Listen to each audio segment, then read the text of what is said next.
H D. Revanna ವಿರುದ್ಧ ಅಪಹರಣ ಪ್ರಕರಣದಲ್ಲಿ ಈಗಾಗಲೇ ಎಸ್ಐಟಿ ವಶದಲ್ಲಿರುವಂತಹ ರೇವಣ್ಣ ಅವರಿಗೆ ವಿಚಾರಣೆ ಎದುರಿಸ್ತಾ ಇದ್ದಾರೆ. ಪ್ರಶ್ನೆಗಳ ಸುರಿಮಳೆಯನ್ನ ಗೈಯಲಾಗ್ತಾ ಇದೆ. ಮತ್ತೊಂದೆಡೆ ಎರಡನೇ ಆರೋಪಿಯಾಗಿರುವಂತಹ ಸತೀಶ್ ಬಾಬು,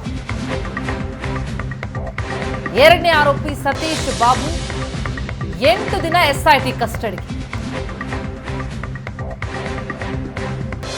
ಈ ಪ್ರಕರಣದ ಎರಡನೇ ಆರೋಪಿ ಸತೀಶ್ ಬಾಬು ಮೇ 13ರವರೆಗೂ ಕೂಡ ಪೊಲೀಸ್ ವಶಕ್ಕೆ ನೀಡಿದೆ ಕೋರ್ಟ್. ಎಚ್.ಡಿ. ರೇವಣ್ಣ ವಿರುದ್ಧದ ಅಪಹರಣ ಪ್ರಕರಣದಲ್ಲಿ ಮತ್ತಷ್ಟು ಬೆಳವಣಿಗೆಗಳಾಗ್ತಾ ಇದೆ. ಈಗಾಗಲೇ ರೇವಣ್ಣ ಎಸ್ಐಟಿ ವಶದಲ್ಲಿದ್ದಾರೆ. 4 ದಿನಗಳ ಕಾಲ ಎಸ್ಐಟಿ ವಿಚಾರಣೆ ನಡೆಸುತ್ತಾರೆ. ಈ ಮಧ್ಯೆ ಈ ಪ್ರಕರಣದ ಎರಡನೇ ಆರೋಪಿ ಸತೀಶ್ ಬಾಬುರನ್ನ 8 ದಿನ ಎಸ್ಐಟಿ ಕಸ್ಟಡಿಗೆ ಕೊಡಲಾಗಿದೆ.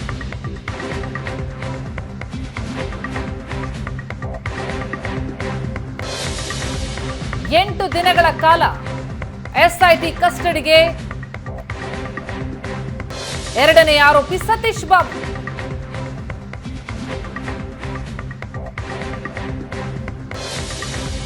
ಮೇ 13ರವರೆಗೂ ಕೂಡ ಎಸ್ಐಟಿ ವಶಕ್ಕೆ ನೀಡಿ ಆದೇಶವನ್ನ ಕೊಟ್ಟಿದೆ ಕೋರ್ಟ್.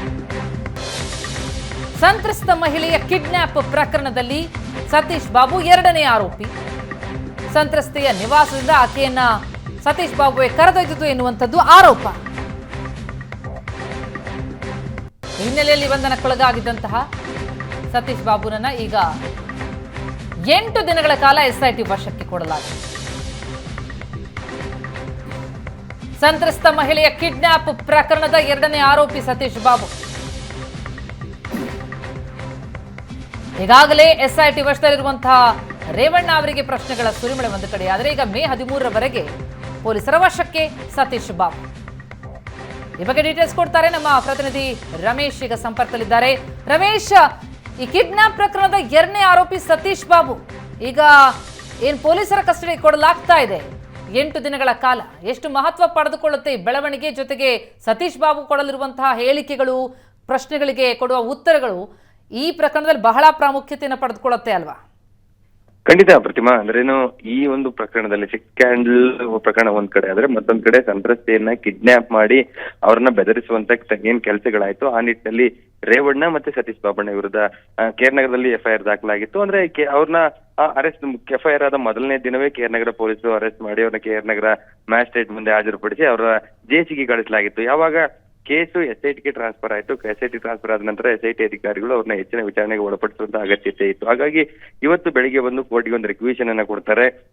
8 ಆರೋಪಿಯನ್ನ ನಾವು ವಶಕ್ಕೆ ಪಡ್ಕೊಳ್ಬೇಕು, ಅವ್ರನ್ನ ಕೇರ್ನಗರದಿಂದ ಬೆಂಗಳೂರಿಗೆ ಪ್ರೊಡ್ಯೂಸ್ ಮಾಡ್ಲಿಕ್ಕೆ ಅವಕಾಶವನ್ನ ಕೊಡಬೇಕು ಅನ್ನುವಂಥದ್ದು. ಅಂದ್ರೆ ಬೆಳಿಗ್ಗೆ ಕೋರ್ಟ್ ಅವ್ರನ್ನ ಪ್ರೊಡ್ಯೂಸ್ ಮಾಡ್ಲಿಕ್ಕೆ ಅವಕಾಶವನ್ನ ಕೊಟ್ಟಿತ್ತು. ಈಗ ಬೆಂಗಳೂರಿನ ಜನಪ್ರತಿನಿಧಿಗಳ ವಿಶೇಷ ನ್ಯಾಯಾಲಯದ ಮುಂದೆ ಹಾಜರುಪಡಿಸಲಿಕ್ಕೆ ಅವರಿಗೆ ಅವಕಾಶವನ್ನ ಮಾಡಿಕೊಡ್ಲಾಯ್ತು. ಹಾಗಾಗಿ ಇನ್ಚಾರ್ಜ್ ಕೋರ್ಟ್ ನ್ಯಾಯಮೂರ್ತಿ ರವೀಂದ್ರ ಕುಮಾರ್ ಕಟ್ಟಿಮನಿ ಅವ್ರ ಮುಂದೆ ಇವತ್ತು ಹಾಜರುಪಡಿಸಿ ಆ ಸಂದರ್ಭದಲ್ಲಿ ಇವ್ರನ್ನ ಹೆಚ್ಚಿನ ವಿಚಾರಣೆಗೆ ಒಳಪಡಿಸಬೇಕಾಗಿದೆ. ಅದರಲ್ಲಿ ಪ್ರಮುಖವಾಗಿ STP ಅವರು ವಾದ ಮಾಡುವಂತ ಸಂದರ್ಭದಲ್ಲಿ ಈ ಪ್ರಕರಣ ತುಂಬಾ ಗಂಭೀರವಾದಂತ ಪ್ರಕರಣ ಆಗಿರ್ಬೋದು, ಇದು ಒಂದು ದೊಡ್ಡ ಸೆಕ್ಸ್ ಸ್ಕ್ಯಾಂಡಲ್ ಪ್ರಕರಣ ಆಗಿರೋದ್ರಿಂದ ಇವರು ಸಂತ್ರಸ್ತೆಯನ್ನ ಬೆದರಿಸಿದ್ದಾರೆ, ಕಿಡ್ನಾಪ್ ಮಾಡಿದ್ದಾರೆ. ಜೊತೆಗೆ ಈ ಒಂದು ಆರೋಪಿಯ ಜೊತೆಗೆ ಇನ್ನು ಬೇರೆ ಬೇರೆ ಸಂತ್ರಸ್ತೆಯರು ಸಂಪರ್ಕದಲ್ಲಿ ಇದ್ರೂ ಅವ್ರನ್ನ ಬೆದರಿಸುವಂತ ತಂತ್ರಗಳಾಗಿತ್ತು ಅನ್ನುವಂತ ಸಂಬಂಧಪಟ್ಟ ಮಾಹಿತಿಗಳಿದೆ. ಅದೆಲ್ಲವೂ ಕೂಲಂಕುಷವಾಗಿ ತನಿಖೆಯನ್ನ ಮಾಡಬೇಕು, ಮತ್ತೆ ಬೇರೆ ಬೇರೆ ಕಡೆ ಕರ್ಕೊಂಡು ಹೋಗಿ ಅವ್ರನ್ನ ಹಾಜರು ಮಾಡಿಸಬೇಕಾಗಿರುವಂತದ್ದು, ಮತ್ತೆ ಆರೋಪಿಗಳ ವಿಚಾರಣೆ ಕೂಲಂಕುಷವಾಗಿ ಆಗ್ಬೇಕಾಗಿರೋದ್ರಿಂದ ವಶಕ್ಕೆ ಕೊಡಿ, 10 ದಿನಗಳ ಕಾಲ ವಶಕ್ಕೆ ಕೊಡಿ ಅಂತೇಳಿ ಮನವಿಯನ್ನ ಮಾಡ್ತಾರೆ. ಆ ಸಂದರ್ಭದಲ್ಲಿ ಸತೀಶ್ ಬಾಬಣ್ಣ ಪರವಾಗಿ ವಕೀಲರು ಕೂಡ ಹಾಜರಾಗಿದ್ರು, ಪ್ರಮೋದ್ ಕುಮಾರ್ ಅವರು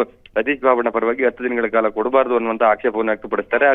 ಆಗ ಎಸ್ಐಟಿ ಅಧಿಕಾರಿಗಳು ಇಲ್ಲ, ಇದು ಅತ್ಯಂತ ದೊಡ್ಡ ಪ್ರಕರಣ ಆಗಿದೆ, ಇದು ಸಾಕಷ್ಟು ತನಿಖೆಗಳಾಗಬೇಕಾಗಿದೆ, ಅದಕ್ಕೆ ಸಂಬಂಧಪಟ್ಟಂತೆ ನಾವು ಈಗಾಗಲೇ ದಾಖಲೆಗಳನ್ನ ಕೋರ್ಟ್ ಮುಂದೆ ಕೊಟ್ಟಿದ್ದೇವೆ, ಯಾಕೆ 10 ದಿನಗಳ ಕಾಲ ಬೇಕು ಅನ್ನುವಂಥದ್ದನ್ನ ಕೋರ್ಟ್ ಗಮನಕ್ಕೆ ತಂದಿದ್ದೇವೆ, ಹಾಗಾಗಿ 10 ದಿನಗಳ ಕಾಲ ಕೊಡಬೇಕು ಅನ್ನುವಂಥದ್ದು ಮನವಿಯನ್ನ ಮಾಡ್ತಾರೆ. ಹಾಗೆ ಅಂತಿಮವಾಗಿ ನ್ಯಾಯಾಧೀಶರು 8 ದಿನಗಳ ಕಾಲ ಅಂದ್ರೆ ಮೇ 13ರವರೆಗೆ ಅವ್ರನ್ನ ವಶಕ್ಕೆ ನೀಡಿ ಆದೇಶವನ್ನ ಮಾಡಿರುವಂತದ್ದು. ಈಗಾಗಲೇ ಇನ್ನೇನು ಕೆಲವು ಹೊತ್ತಿನಲ್ಲಿ ಕೋರ್ಟ್ ನಿಂದ ಎಸ್ಐಟಿ ಅಧಿಕಾರಿಗಳು ಅವ್ರನ್ನ ಎಸ್ಐಟಿ ಕಚೇರಿಗೆ ಕರ್ಕೊಂಡು ಹೋಗಿ ಅವರು ವಿಚಾರಣೆಗೆ ಒಳಪಡಿಸ್ತಾರೆ. ಸೊ ಇದರಲ್ಲಿ ಮತ್ತೊಂದು ವಿಚಾರ ಅಂದ್ರೆ, ಈ ಸತೀಶ್ ಬಾಬಣ್ಣ ವಿಚಾರಣೆಯಿಂದ ಪ್ರಕರಣಕ್ಕೆ ಎಷ್ಟು ಸಹಕಾರ ಆಗತ್ತೆ ತನಿಖೆ ನಡೆಸುವಂತ ಅಧಿಕಾರಿಗಳಿಗಿರುವಂತದ್ದು ನೋಡ್ತಾ ಹೋದ್ರೆ, ನಿಜಕ್ಕೂ ಸಂತ್ರಸ್ತೆಯನ್ನ ಫಿಸಿಕಲಿ ಕಿಡ್ನಾಪ್ ಮಾಡಿದಂತ ವ್ಯಕ್ತಿ ಸತೀಶ್ ಬಾಬಣ್ಣ. ಅದಾದ ನಂತರ ಅವ್ರನ್ನ ಕರ್ಕೊಂಡೋಗಿ ರೇವಣ್ಣ ಅವ್ರು ಹೇಳಿದಂತ ಜಾಗಕ್ಕೆ ಬಿಟ್ಟು ಬಂದ್ರು ಅನ್ನುವಂಥದ್ದು ಅದು ಒಂದ್ ಕಡೆ. ಆದ್ರೆ ಮತ್ತೊಂದ್ ಕಡೆ ಈ ವ್ಯಕ್ತಿಯನ್ನ ಇಟ್ಕೊಂಡು, ಸತೀಶ್ ಬಾಬಣ್ಣ ವ್ಯಕ್ತಿಯನ್ನ ಇಟ್ಕೊಂಡು ಬೇರೆ ಬೇರೆ ಯಾವ ಸಂತ್ರಸ್ತ್ರೀಯರಿಗೆ ಥ್ರೆಟ್ ಮಾಡುವಂತದ್ದಾಗ್ಲಿ ಅಥವಾ ಅವರಿಗೆ ಬೇರೆ ಕನ್ವಿನ್ಸ್ ಮಾಡುವಂತದ್ದಾಗ್ಲಿ, ಇದು ಬೇರೆ ಏನೇನ ಮಾಡಿರಬಹುದು ಅನ್ನುವಂತ ನಿಟ್ಟಿನಲ್ಲಿ ಕೂಡ ತನಿಖಾಧಿಕಾರಿಗಳಿಗೆ ಸಾಕಷ್ಟು ಅನುಮಾನಗಳಿರುವಂತದ್ದು. ಸೊ ಆ ನಿಟ್ಟಿನಲ್ಲಿ ಒಂದಷ್ಟು ಸಾಕ್ಷಿಗಳನ್ನ ಕಲೆ ಹಾಕಿದ್ದಾರೆ. ಆ ಸಂಬಂಧಪಟ್ಟಂತೆ ಕೂಲಂಕುಷವಾದ ತನಿಖೆಯನ್ನು ಮಾಡಬೇಕಾಗಿರುವಂತದ್ದು,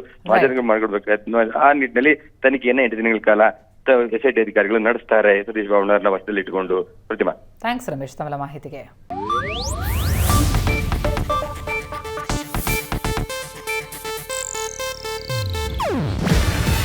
ಇದು ಏಷ್ಯಾನೆಟ್ ನ್ಯೂಸ್ ನೆಟ್ವರ್ಕ್ ಪ್ರಸ್ತುತಿ. ನೀವು ನೋಡ್ತಿದ್ದೀರಾ ಏಷ್ಯಾನೆಟ್ ಸುವರ್ಣ ನ್ಯೂಸ್.